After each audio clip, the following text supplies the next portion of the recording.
할렐루야. 사랑하는 형제자매 여러분 평안하셨습니까? 요김 선교사입니다. 오늘 나눌 말씀은 복음서 내비게이션 제자훈련 104번입니다. 이렇게 내용을 흐름을 잘 타고 따라오시는 게 되게 중요한데요. 그렇게 잘 타고 오시면 정말 놀라운 체험을 하실 수 있으실 것입니다. 저는 노후호 목사님의 에스라 강좌를 산청에 가서도 직접 들어보았고요.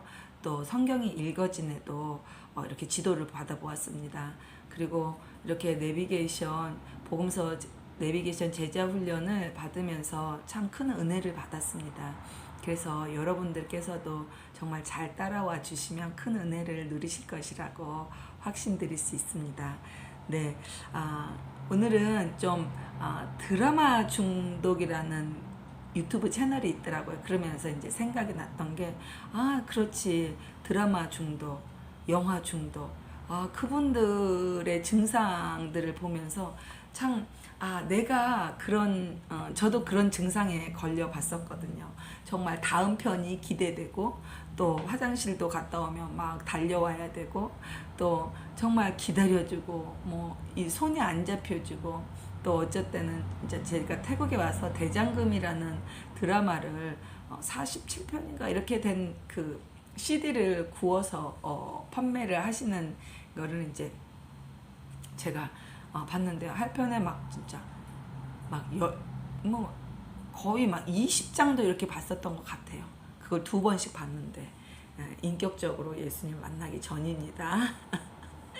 그리고 정말 태국에 오기 전에 한국에서 이렇게 이렇게 대학교 시절 때 보면 좀 쉬겠다 하면서 비디오방에서 비디오를 막 10편 이렇게 빌려다가 그냥 막 과자 먹고 라면 먹어서 내내 본 적이 있었던 거예요. 그게 이제 중독 증상이 아닌가 싶어요.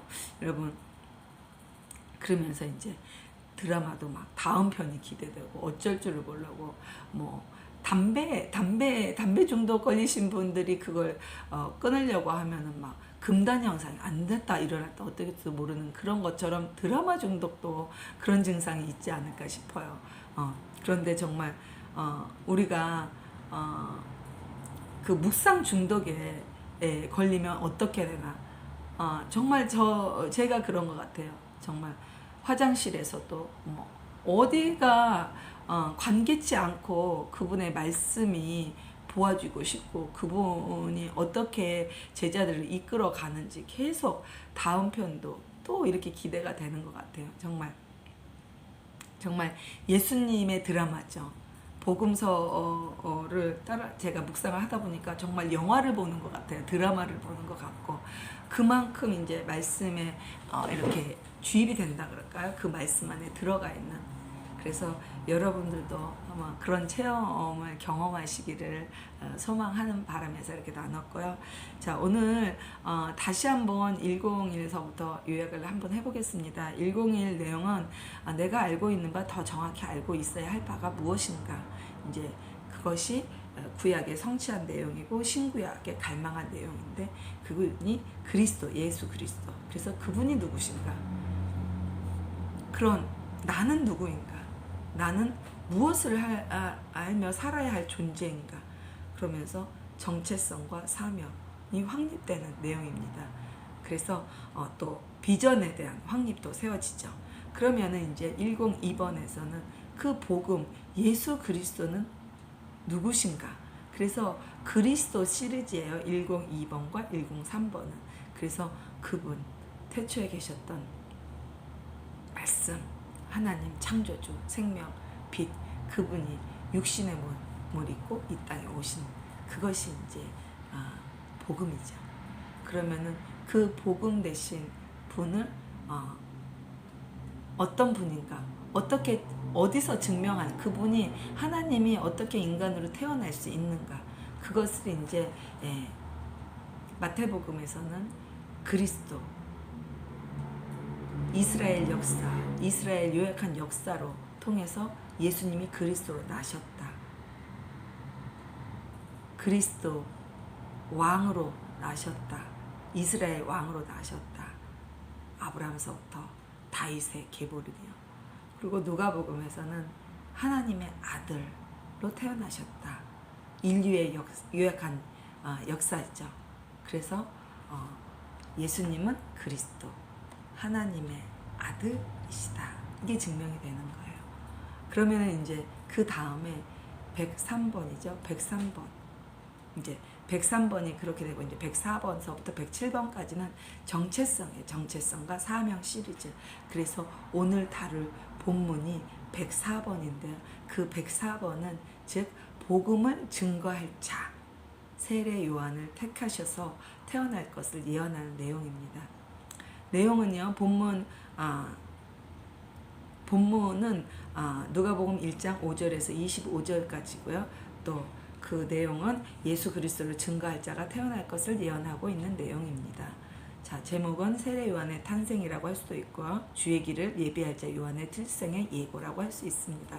주제절은 13절에서 17절로 잡아볼 수 있습니다. 예수 그리스도 하나님 아들을 증언할 자 세례 요한의 탄생할 것을 예언한다. 내지 사가랴가 주의 사자 가브리엘로부터 주의 길을 준비할 자 요한의 출생을 예고받는다라고 할 수 있겠습니다. 전 본문 내용은 제가 이미 설명해 드렸고요. 내용을 한번 파악해 보겠습니다. 그러기 전에 한번 질문을 만들어 볼까요? 나는 예수님의 증거할 자임을 알고 사는가? 나에게 요한의 출생의 의미는 무엇인가? 나의 정체성과 사명은 더 비전은 무엇인가? 내가 누구이며 무엇을 위해 살아야 할 존재를 알고 있는가? 존재인지를 알고 있는가? 나는 다시 오실 주님을 준비하게 할 사람임을 알고 사는가? 다음 내용을 한번 살펴보겠습니다. 크게 세 부분으로 나눠볼 수 있겠어요. 5절에서 7절은 세례 요한의 부모님을 소개하고 있고요. 또 8절에서 23절까지 크게 보면 이제 하나님께서 스가랴를 만나주시는 장면입니다. 그거를 좀 세부적으로 나눠본다면 8절에서 20절까지는 스가랴가 분향 중에 찬사를 만나서 벌어지는 일인데요. 8절에서 11절까지는 가브리엘이 분향하는 사가랴에게 나타납니다. 그리고 12절, 13절에서는 천사 가브리엘이 스가랴에게 요한의 출생을 예고합니다. 14절에서 17절까지는 세례 요한의 정체성과 사명을 설명하고 있습니다.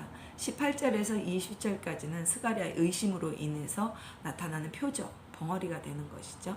네, 표적이 나타나고 그 다음에 21절에서 23절까지는 백성들이 바깥에서 기도하고 있었죠. 그들의 반응이 나오겠습니다. 그리고 집에 돌아가는 내용이죠. 그래서 마지막 세 번째 내용은 24절에서 25절까지 볼 수 있는데 그것은 이제 하나님의 응답, 이제 엘리사벳의 임신을 말하고 있습니다. 자, 그래서 이 복음서 드라마 104편이 끝났습니다, 여러분. 다음 편이 기대되나요? 조금 약간의 부족하다고요? 그러면은 제가 묵상한 내용을 좀 나누기로 하겠습니다. 그 묵상한 내용은 제가 정말 이번 방송은 참 감동이 많았었던 것 같아요. 저의 삶과도 정말 제 삶을 드러내는 영화 같았었습니다. 저는 엘리사벳과 사가랴에게 문제가 자식이 없었다, 이 문제였잖아요. 그런데 저에게도 문제가 있었습니다. 10년 동안 그분들은 더 오랫동안 기도하시고 기다렸었는데 저는 10년이에요. 제가 여기 이 지역에서 사역을 하면서, 센터에서 사역을 하면서 기도 제목은 동력자, 한 분의 동력자라도 좀 붙여주시라고. 많은 분들이 결혼을 해라 그러셨어요. 남편이 동력자가 될 테니까. 근데 사실 저는 그걸 놓고 기도는 안 했거든요. 그냥 평신도 사역자, 협력 사역자도 좋고, 여기서 지역에 1시간 거리인 파타야나 방콕에서도 평신도님들이 계시니까 저희 이렇게 보내주셔도 좋고, 또 한국에서 청년이든 단기 선교든 이렇게 좀 보내주시면 좋고, 태국 사역자든 이렇게 좀 제가 태국 사역자 페이를 할 수 없으니까 헌신해서 이렇게 같이 일을 하더라도 좋다, 이렇게 같이 좀 섬겨 주셨으면 좋겠다. 근데 번도 안 보내주시는 거예요. 정말 저 기도 많이 했거든요. 정말 울고불고 막 애 많이 썼어요. 그런데 안 해주시다가 올해 허락해 주신 거잖아요. 올해 어떻게 허락해 주셨냐면요, 너무 많이 허락해 주셨어요. 저희 방콕 한인연합교에서 얼어버은 저를 도와주셨어요. 그 전에도 이렇게 도와주시는데 올해는 진짜 많이 도와주셨어요.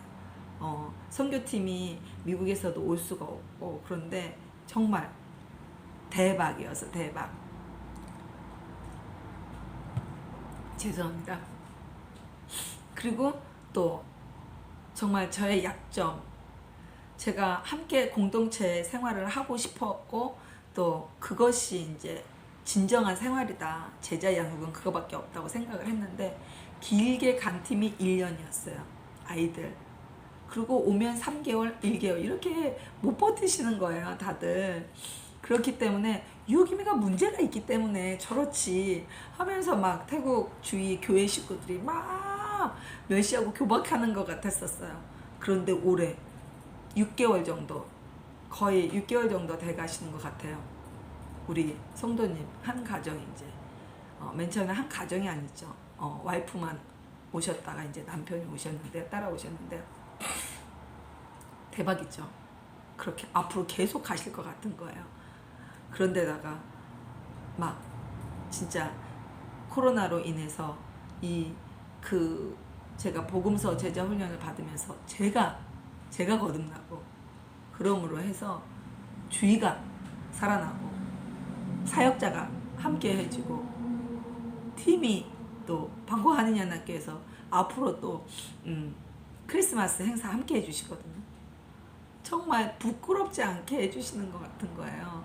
엘리사벳의 부끄러움을 하나님께서 강건한 능력으로 커버해 주신 것처럼, 정말 저는 또 제자를 삼는, 특별히 임신을 한 것처럼 제 영적 자녀를 지금 거의 거듭날 시기이신 것 같아요 정말.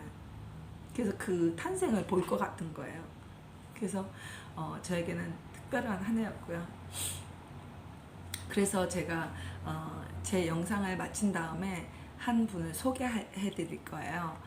방콕 한인연합교회 최종우 안수 집사님이세요. 정말 그분은 제가 방콕 한인연합교회 섬길 때부터 알았고, 또 제 개인적인 비즈니스, 그러니까 식당을 운영하면서 그분은 가이드님이셨어요. 그런데 제가 그 나라와 그 일을 구하라는 말씀에 붙잡혀서 사역지에 나갔어도 손님을 모시고 식사를 그렇게 하시고 가시더라고요. 제가 미안할 정도로. 그래서 그분이 왜 그때 그러셨는지 제가 인터뷰를 처음으로 해서 공개해 드립니다. 여러분, 정말 저도 세례요원처럼 그런 삶을 살고 있는 것이 여러분들한테 보여질 것이고, 또 우리 최종호 인터뷰 해주시는 최종호 집사님도 그런 삶을 지금 살아가시고 계세요. 그래서 특별히 제가 안쓰러운 마음이 있어요. 식당을 하면서 사역을 하는 것이 직원들에게 복음을 전하고, 또 그 사역지를 통해서 섬기면서 또 세상 일과 사역이 동시에 그 터위에서 일어나는 게 쉽지 않더라고요. 그런데 그 일을 잘 묵묵히 감당해 주시고, 특별히 저를 섬겨주시고, 그런 것이 너무 정말 하나님께서 함께 하시지 않으면 그 일을 감당하시지 못할 것이다. 그래서 그분 또 이렇게 잠깐 소개해 드릴 거예요. 여러분, 제가 간단하게 기도함으로 마치겠습니다. 사랑하는 주님, 지극히 작은 자 죄인 중에 개수를 불러주셔서 하나님 나라 하나님의 복음 되게 하심에 감사드립니다. 또 제게 특별히 축복하셔서 복음서 내비전 제자 훈련을 소개하고 있는 사역 가운데 축복하시고, 더 많은 분들이 삶 가운데서 살아계신 하나님의 말씀과 묵상을 통해 만나시는 놀라운 일이 일어나도록 축복하십시오. 우리 최종우 방콕 한인연합교회 안수 집사님 주님 손에 올려드립니다.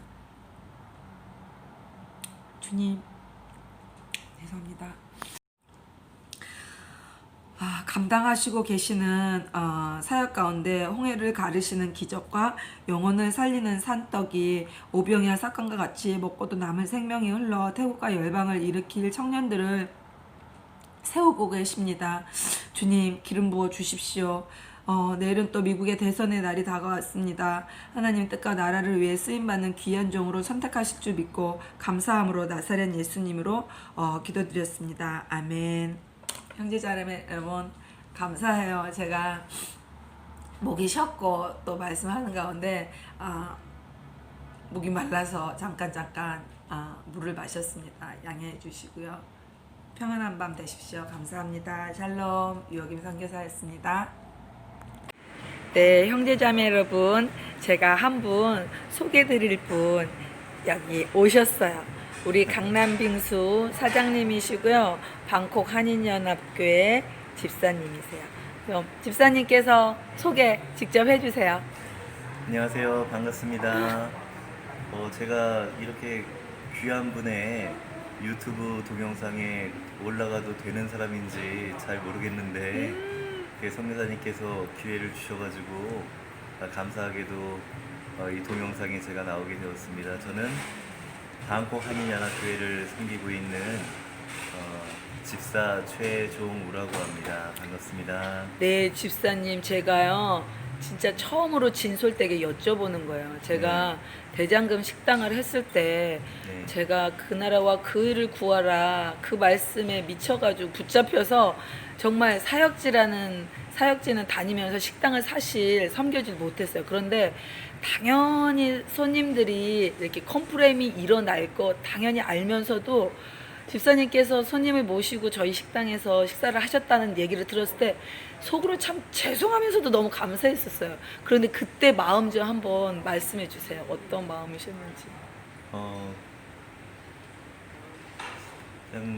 그때는 사실 식당을 선택을 해서 손님을 모시고 가게 됐을 때 손님들이 식사를 잘 잡수시고 만족하셔야지만 그 다음 일정이 좋은 평가가 나오게 되고 또 손님들이 또 저에 대해서도 고맙다라는 감정을 갖게 되기 때문에 사실 식당을 선택하는 것이 가장 중요한 일 중에 하나거든요. 그럼에도 불구하고 이제 유호김 선교사님이 섬기시는 그 식당을 자주 이렇게 방문하게 됐던 이유는 작은 힘이나마 보탬이 되고 싶다라는 그거 하나였고요. 또 한 가지는 제가 가이드로서 손님들을 모시고 다닐 때 제가 만나는 이 손님들이 전도 대상자라는 마음을 가지고 손님을 모셨기 때문에 이렇게 어려운 상황 가운데에서 또 주변에 어려운 아이들과 이웃들을 돌보시는 선교사님의 그 사역을 한번 보여주고 싶은 그런 마음이 있었어요. 그런 마음 때문에 선교사님이 섬기는 식당을 손님들을 모시고 자주 방문하게 됐었습니다. 고맙습니다, 집사님. 제가 정말 부족한데 그거를 다 이해해 주시고 또 스스로 감당해 주시고 부족한 저의 부분을 감당해 주시면서 이제 섬겨 주셔서 제가 여기까지 이 자리에 오지 않았나 싶어요. 그때 그렇게 섬겨 주시지 않았으면 제가 아마도 이 자리에 있을 수 없었다 생각이 들고요. 또 이렇게 집사님께서 가이드 이렇게 생활을 하시다가 접으시고 직접 이제는 진짜 강남빙수라는 커피숍과 비슷하지만 또 지금 식사도 같이 판매를 하시면서 이제는 제가 하던 일을 하시고 계신 것 같아요. 어떠세요? 일단 인간적인 마음을 먼저 이야기를 해야 될지 하나님이 주시는 마음을 이야기해야 될지 좀 많이 망설여지는데 그래도 하나님이 주시는 마음을 이야기를 해야겠죠. 그 모든 것이 하나님 은혜고 또 감사함의 그 연속이라고 이렇게 표현할 수가 있을 것 같습니다. 왜냐하면은 제가 이곳에 가게를 이렇게 오픈을 하게 된 것도 정말 뜻밖의 어떤 분의 제안으로 오픈을 하게 됐고 또 와서 보니까 이곳 가운데 수많은 청년들을 보게 하시더라고요. 또 한국인 청년들, 또 태국인 청년들, 또 이 대학교에서 공부하고 있는 중국인 유학생들, 그 외 여러 다양한 나라 학생들을 만나게 하시면서 이 청년들에 대한 하나님의 마음을 품게 하셔가지고 지금 뭐 저희 가게 상황을 그냥 한마디로 말씀을 드리자면 하나님께서 날마다 베풀어 주시는 일용할 양식에 감사하며 이렇게 가게를 섬기고 있는 상황인데도 불구하고 그래도 청년들을 만나서 하나님을 전하고 또 나름 모르겠어요. 청년들은 좀 부담을 느낄 수도 있지만 하나님이 주시는 마음으로 음식이나 음료나 뭐 빵이나 이런 것들을 이렇게 섬기게 됐을 때 그 은혜가 누구로부터 공급되는 은혜인지 청년들이 알기를 원하는 마음이 있기 때문에 참 매 순간 감사함으로 이곳 가운데에서 섬기고 있습니다. 고맙습니다. 정말 제가 우리 태국 식구들을 섬기는 그 마음으로 우리 집사님도 이곳에서 많은 청년들을 섬기는 마음이 동일한 하나님의 마음일 것이라 생각을 하고요. 정말 오늘 같은 경우도 사실 제가 딱 왔었을 때 되게 바쁘신 상황에서 제가 왔는데도 제가 속마음을 알 것 같아요. 제가 왜 그런 일을 경험했었기 때문에 정말 한가할 때는 괜찮은데 정말 바쁠 때 이렇게 손님이 공짜 우리 손님이 왔을 때는 부담될 수도 있었는데 정말 집사님께서 그런 내색 하나도 안 하시고 이렇게 섬겨주시는 것에 대해서 정말 그 하나님 안에 계신 분이라 틀리시구나. 저는 그 당시에 그러지 않았거든요. 제가 일정이 바쁜데 제가 섬길 수 있는 손님들이 와더라도 참 그 안에 불평이 있었거든요. 왜 이 시간에 오셨어야 되나 그런 게 있었는데 정말 오늘 집사님께서 하나하나 말씀 어투서부터 모든 거 이렇게 섬기는 서빙하는 순간순간마다 정말 감사하다. 정말 우리 집사님께서 이곳을 통해서 더 많은 영혼들이 집사님 안에 계신 그 생명이 드러나시고 그 집사님을 진짜 컨트롤, 소위 말하는 통치하시는 그분이 드러나시는 것이 분명하겠다 하는 마음의 확신이 있어서 너무 감사드렸습니다. 집사님 너무 감사합니다. 아닙니다. 감사합니다. 제가 감사합니다. 이상 인터뷰 우리 최정우 집사님 인터뷰 저의 적극적인 기도 후원과 여러 면의 후원자이셨습니다. 이상으로 마치겠습니다.